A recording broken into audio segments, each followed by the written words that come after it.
1 Kings chapter 3. The foolish marriage of Solomon. Shlomo formed an alliance with Pharaoh king of Egypt by marrying Pharaoh's daughter. He brought her into the city of David, where she lived, until he had finished building his own palace, the house of Adonai and the wall around Jerusalem.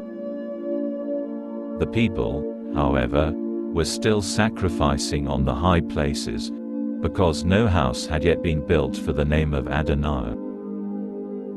Solomon's request for wisdom. Shlomo loved Adonai, living according to the regulations set forth by David his father. Nevertheless, he sacrificed and made offerings on the high places. One time the king went to Givon to sacrifice there, because that was the main high place.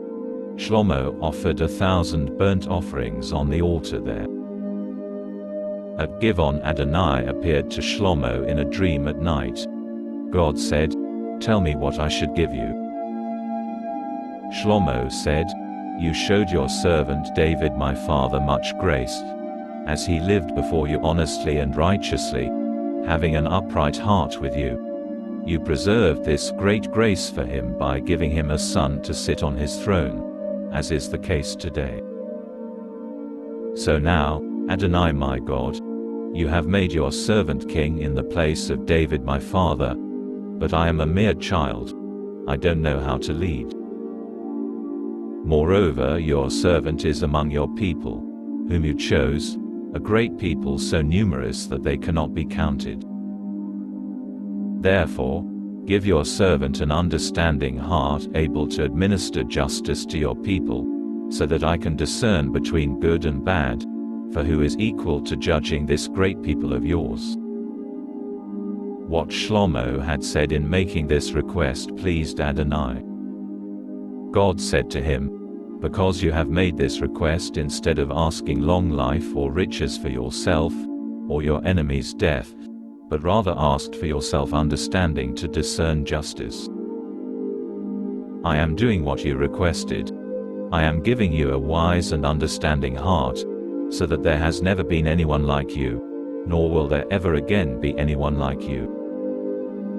I am also giving you what you didn't ask for, riches and honor greater than that of any other king throughout your life.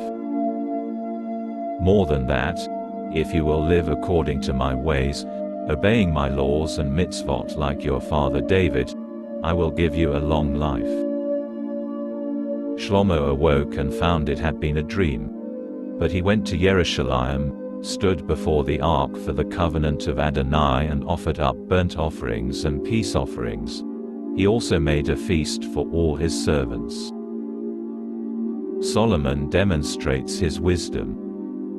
After this, there came to the king 2 women who were prostitutes, after presenting themselves to him.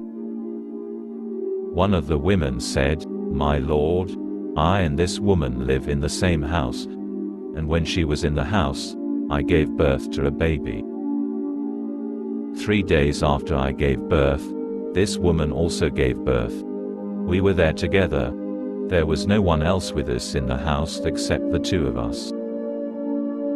During the night this woman's child died, because she rolled over on top of it. So she got up in the middle of the night and took my son from next to me, while your servant was sleeping, and put it in her arms, and she laid her dead child in my arms. When I awoke in the morning to feed my child from my breast, there it was, dead. But when I took a closer look later in the morning, why, it wasn't my son at all, not the one I gave birth to." The other woman broke in, "No. The living one is my son, and the dead one is your son." The first one said, "No. The dead one is your son and the living one is my son." This is how they spoke in the presence of the king.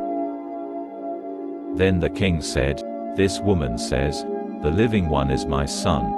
Your son is the dead one,' while the other says, 'No, the dead one is your son, and the living one is my son.'" "Bring me a sword," said the king. They brought a sword to the king. The king said, cut the living child in two. Give half to the one and half to the other." At this, the woman to whom the living child belonged addressed the king, because she felt so strongly toward her son. "Oh, my lord, give her the living child. You mustn't kill it." But the other one said, "It will be neither yours nor mine. Divide it up." Then the king answered, "Give the living child to the first woman, don't kill it, because she is its mother." Solomon's wisdom is seen by all of Israel. All Israel heard of the decision the king had made and held the king in awe, for they saw that God's wisdom was in him, enabling him to render justice properly.